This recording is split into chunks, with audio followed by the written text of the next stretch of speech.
to the A Picture is Worth 1,000 Words podcast. Join us as we discuss the antics of pro athletes, sports politics, and everything in between. No sport nor athlete is off limits. Now, get you a pitcher of wine and enjoy the show. Here are your hosts, Lene and Linnell Fletcher, aka the Fletcher Twins.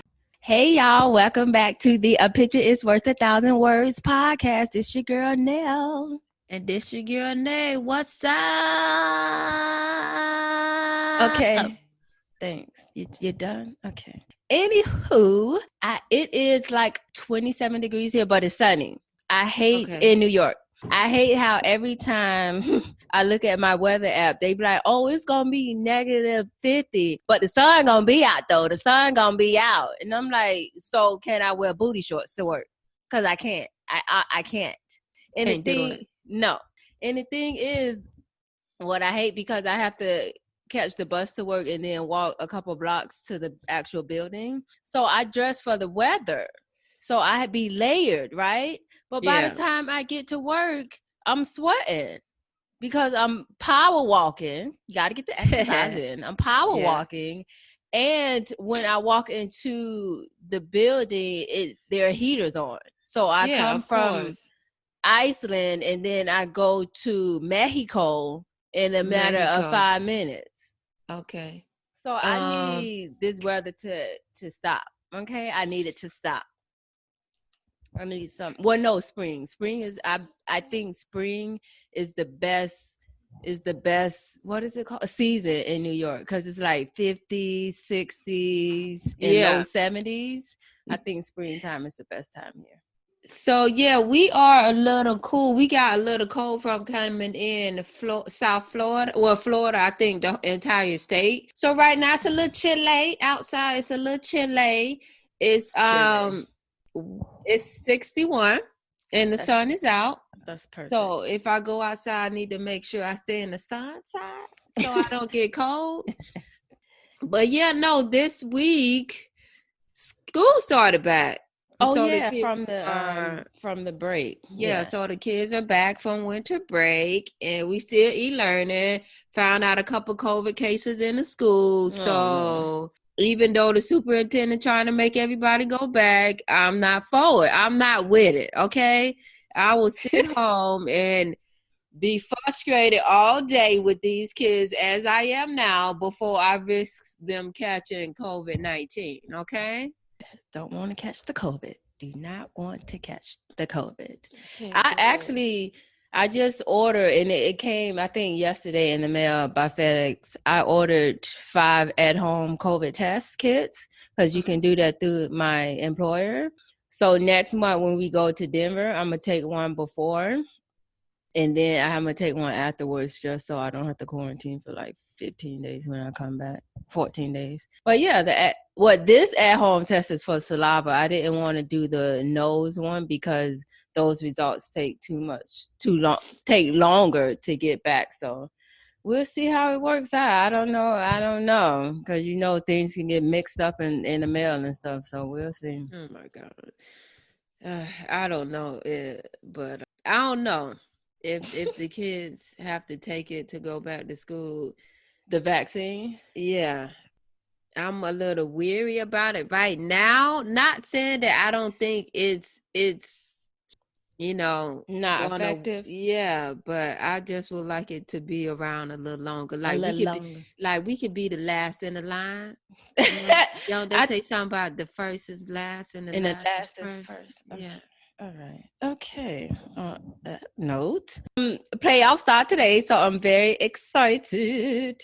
I'm going for the Bills, the Rams, and I'm going for Washington, but I bet on Tampa Bay. You can't bet against the Tom Brady, so I'm gonna actually be rooting for Washington, but my money is on Tampa Bay. Okay. So I'm excited. So by the time this airs, we'll know if I have the perfect bracket so far or not. Okay. So it's a perfect bracket. So it's 4 games this weekend.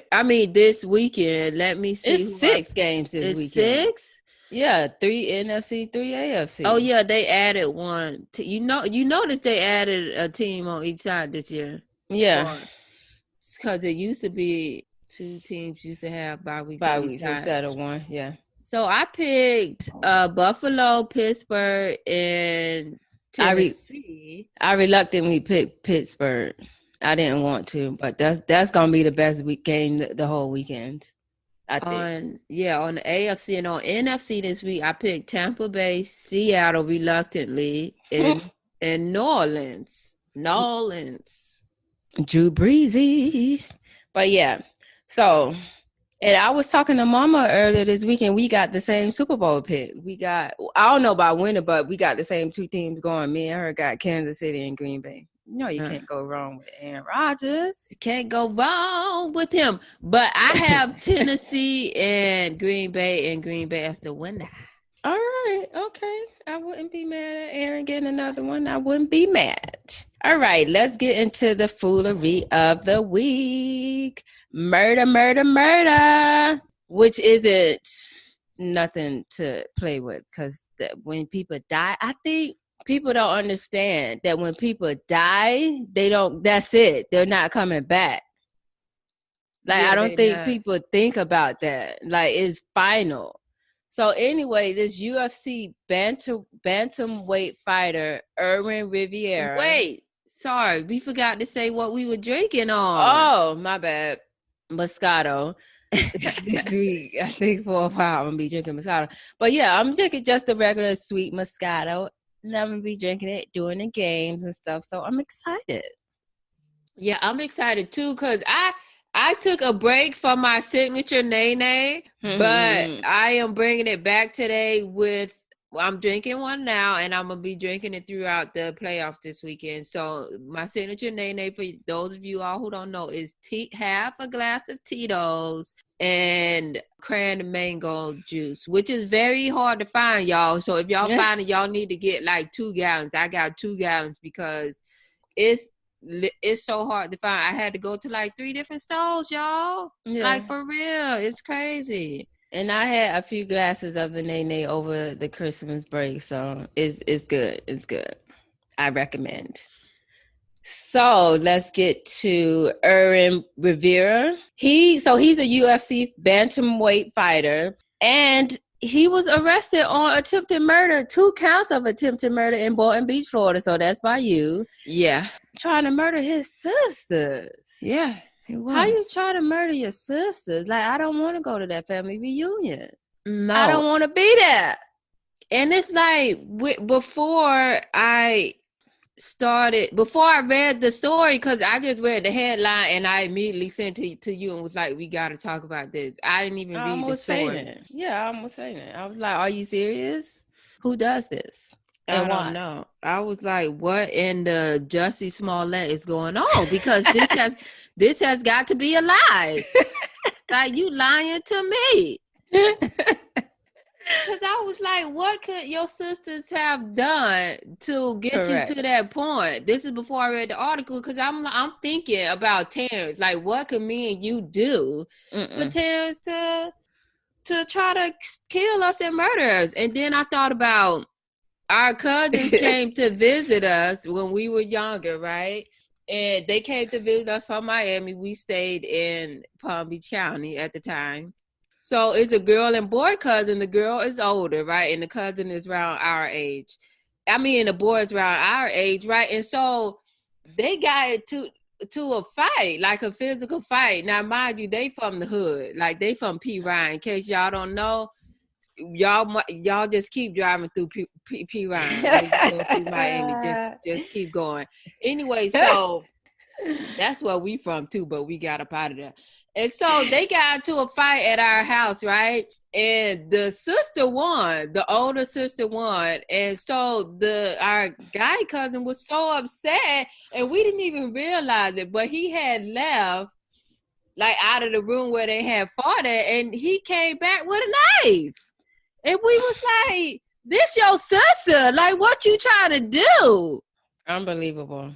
I was scared of them from that day forward. Like, I'm still afraid. And we're supposed to be doing a cousin's trip soon. I don't know. Okay, go ahead. And so that's what I immediately thought of when I read this headline. But anyway, go on. Yeah, so his sisters were found with multiple stab wounds at his house. They stayed the night at his house and woke up to him repeatedly stabbing him with a brass knuckle knife. And I meant to look that up. Let me look it up right now. Brass knuckle knife. And this gives you a good grip. Look at the picture. So it's like brass. It gives you where you can hold on to the knife ain't gonna slip out your hand. Yeah, that's lethal. Like, who makes stuff? These are weapons. Why do people make this? Because this is a weapon. But anyway, yeah, he did it with a brass knuckle knife. And so one of the sisters, I think, was so badly wounded and stayed in the bed. The other one went to her neighbors and was like, he's trying to kill me. He's trying to kill me. All in all, the police picked him up and he admitted to it. And you want to know what he said? What? Go ahead. Hold on. So when the sister went to the neighbor and knocked on the door and was like, he's trying to kill me. He's trying to kill me. Irvin, which is a guy, came there and was like, close the door, ain't nothing going on. Like, they crazy, ain't nothing going on. And then continue walking down the street. And then that's when the cops picked him up. Which is insane. So the cops picked him up and he admitted it, and he said he believed that he killed both of his sisters and that he did so because it was his purpose, which he was told by a higher power. Yeah. So I just need to know one thing. Okay. Was this higher power Donald Trump? Oh my God. Because Trump out here, he got people acting a fool in these streets. And I need to know what's going on. Was Donald Trump the higher power? I think I don't know, but he got some kind of power, obviously, because we after the events we seen this week. So anyway, yeah, he said because it was a higher power, it was his purpose, right? Mm-hmm. And recently I've been starting to hear people say that about crimes they commit, specifically murder. Like, this isn't the first time we heard of somebody said they was told to do it, right? Mm-hmm. And so I'm like, I'm scared now because now people are going to be using it for like everyday stuff, not specifically crime related, but for instance, oh goodness, you late for work and your boss asks you why you late for work. Because it was my purpose. I was told by a higher power. That's why. And what if a kid don't do their homework and the teacher asks? Because it was my purpose.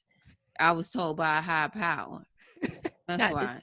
And what if you cheat on your wife? Oh my goodness. It was my purpose. I was told by a higher power. That's why.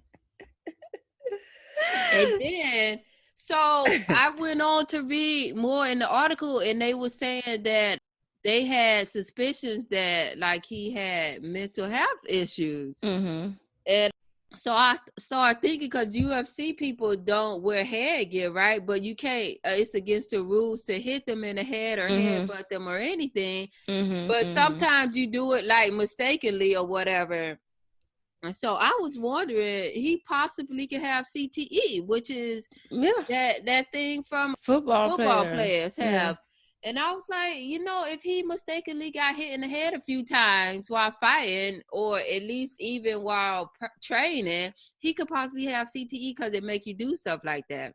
And then so I went and I looked at his record, because I was like, if he been in it for a while, that's possible.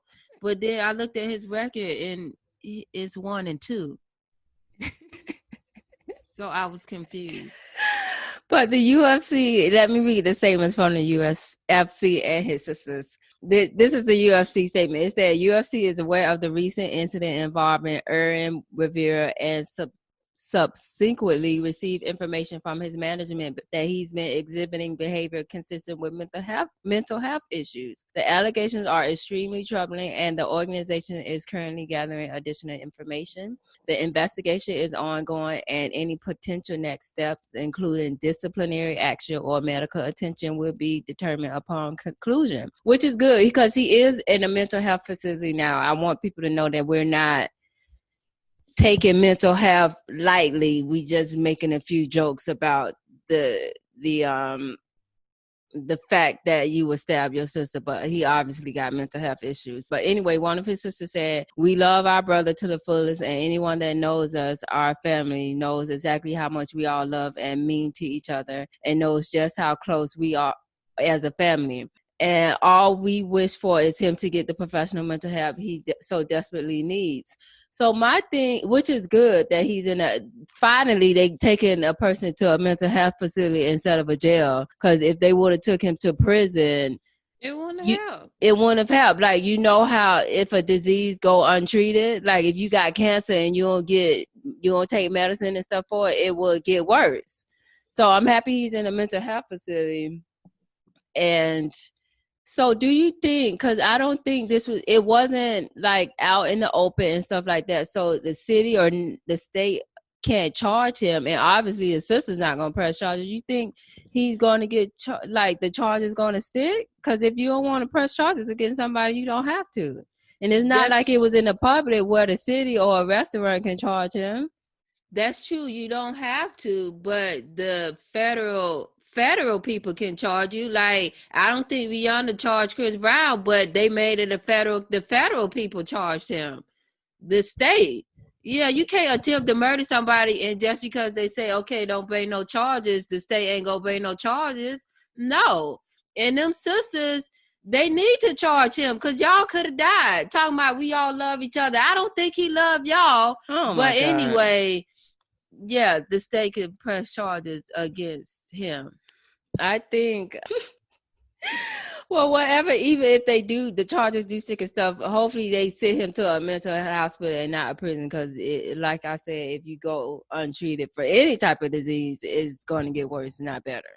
And I want to know because the UFC said they had seen him exhibiting some mental health why issues. nobody said anything? I want to know if the family seen him exhibit mental health issues, because if I see that one of my family members is exhibiting mental health issues, I'm not spending the night with them. Me neither. Or at least I'm locking that door.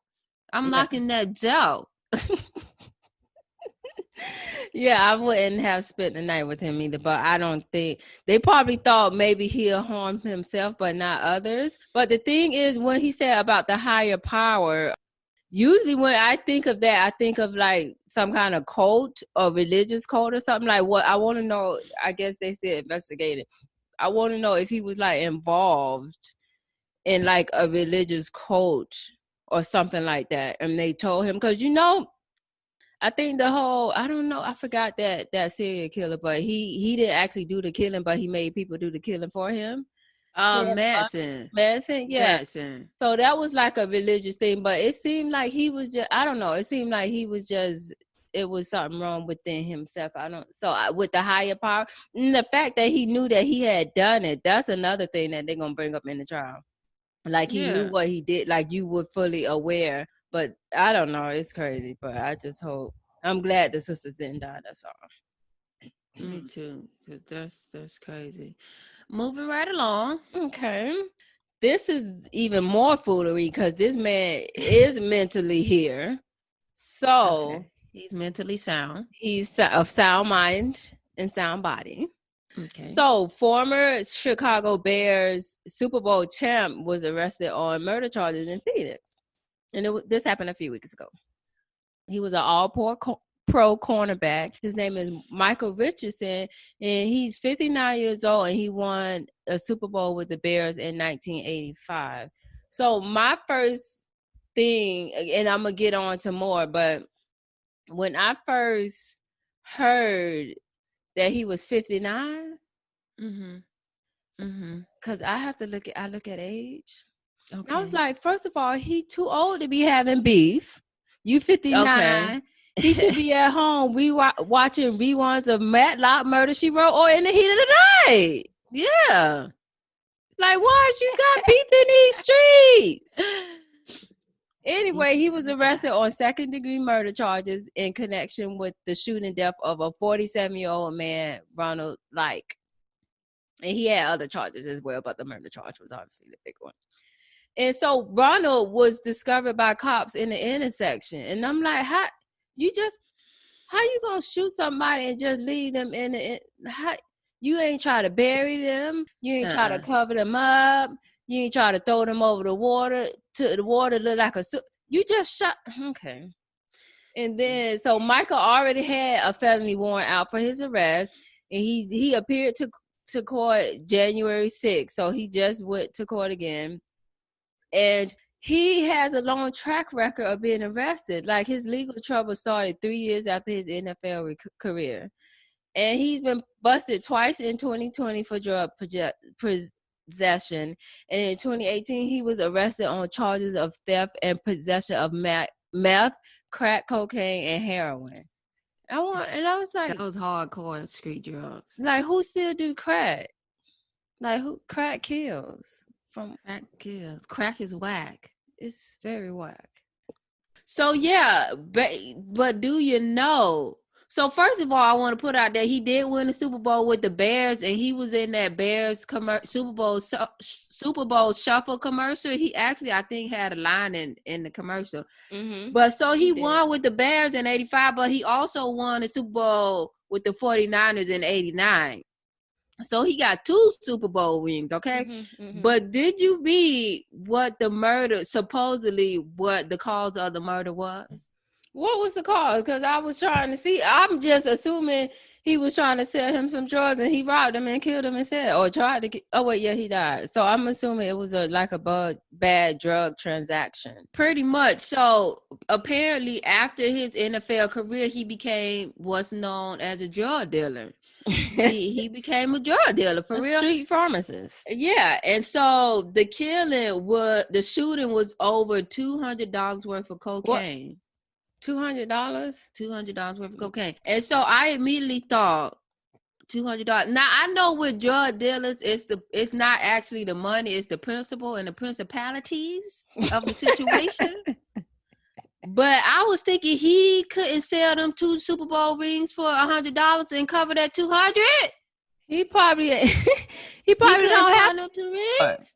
He probably don't even have them anymore. I doubt he have them. If he's a drug dealer and he's that strapped for cash, I'm pretty sure he doesn't have them anymore. He wasn't even $200. He wasn't even a top tier drug dealer. Like, come on. He wasn't a kingpin like Ghost. He wasn't a kingpin. Like, I can loan you $200, sir. Loan. Emphasis on the loan. Okay. Then you know where he's from. You want to know what he's a native of. Oh God, please don't say it. No, it's not for that. Okay. Compton, California. You don't mess with people from Compton. I don't do it. I keep walking and keep my head down. Don't look him in the eye. Don't look him in the eye. Do it. I can't no, do it. No. Be crip walking out there and there. But yeah, this is crazy. He just left the man there. But yeah, so thank God. I don't know who told on him, or maybe he left DNA at the scene. I don't know. But yeah, thank God this person is off the streets. And I saw a picture of him, and for 59, he looked good. That mug shot was good. He don't look like he's 59. That's all. He aged very well, with or without the money. So can he be like that man that became that man that became that international model was fine. Even and he modeled for Fashion Nova too. He modeled for Fashion Nova. Yeah, and I don't even like fair-skinned brothers. Fair-skinned? Yeah, I don't, but that guy was hot. But yeah, it's just crazy what the world is coming to. And I'm going to need Michael to sit down and watch Murder, She Wrote. Yeah, and in the heat of the night. Those shows would be popping. Like, I wish I still got them. I don't know what time they come on, but I Googled them. Oh my God. I Googled them last night. They do still come on, but it's like on crazy channels. I forgot the channel they come on, but yeah, we probably Cozy. COZI. Yeah. Anywho, let's get to our flashback moment. Since we are talking about murder, we're going to flash back to the Ray Lewis murder case, which occurred January 31st, 2000, right after the Super Bowl. Okay. Ray Lewis, we all know who Ray Lewis is. He played for Baltimore. Amazing defensive player. Mm-hmm. So a group which included Ray Lewis were partying in the ATL. Had an ATL. had an altercation that resulted in 2 deaths, not 1 but 2. Okay, and Lewis was charged with murder, and he eventually pleaded guilty to obstruction of justice and the other charges he was later acquitted of. So obstruction of justice, does that mean he just didn't tell nobody, or he just he turned the other cheek? No, he tampered with evidence pretty much, or took things from the scene, something like that. He hid some things. Okay. And so he got acquitted of the murder charges, and the case is still unsolved. It's been 20 years. Nobody was convicted for it or confessed to it. And 2 men got stabbed and died. So but do you think he know who did it? Because he was in the group? Well, obviously somebody in his entourage did it if he didn't do it, and it was this fight, this entourage versus this entourage. So they just probably didn't know who to pin the actual stabbings on. And that's what you want to do. See, that's what kind of crew you want to have. A crew that ain't gonna turn on you when the heat get hot in the kitchen, and they and you in the investigative room, and they questioning you. Mm-hmm. Like on First 48. Yeah, like on First 48 or like on Dateline. Them people be flipping like they be singing like a canary. That hot kitchen get hot. Who hired you to murder it? Oh, it was his wife. Oh, it was her boyfriend. Like, what you doing? You can't just be hiring random people to commit murder for you. You need to hire the person that you known the longest, that's hurting for money right now. Oh God! And that ain't gonna flip on you. All of them kept their mouth shut.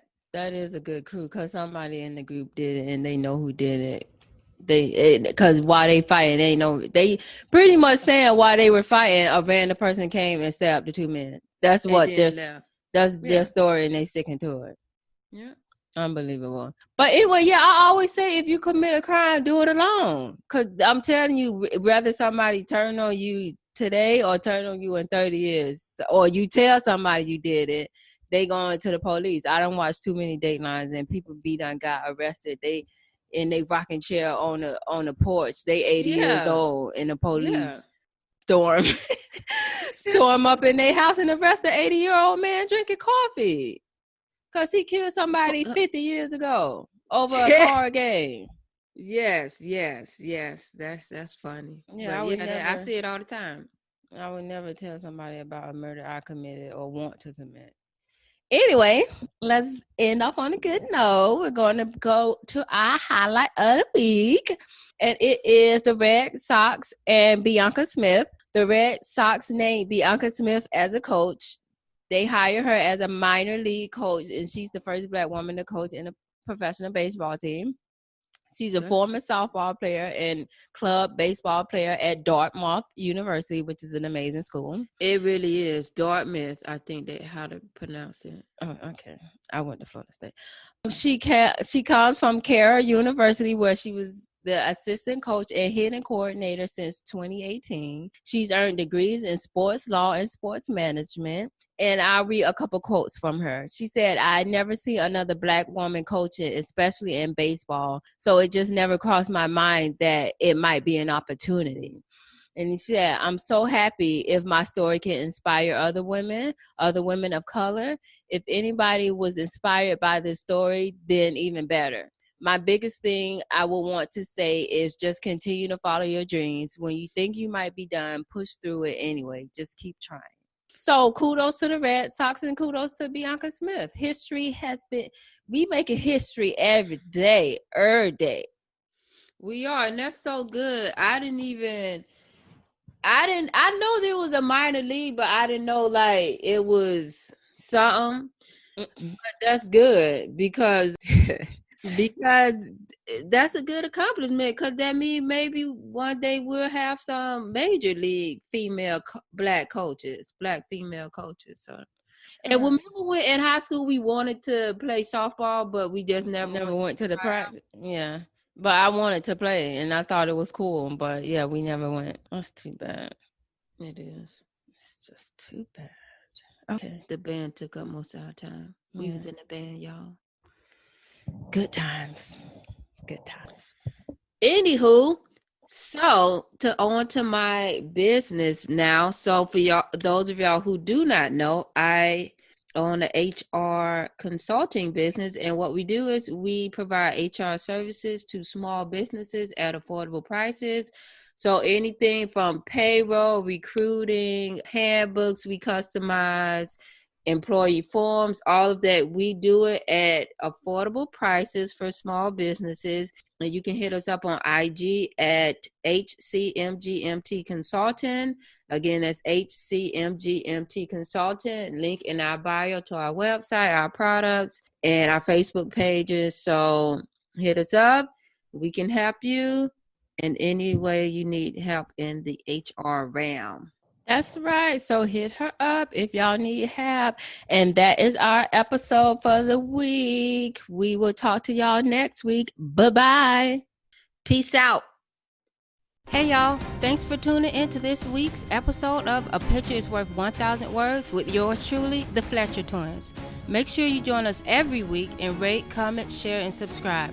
Don't forget to hit up our email at podcast.1000words@gmail.com with any questions or topics you'd like to hear us cover.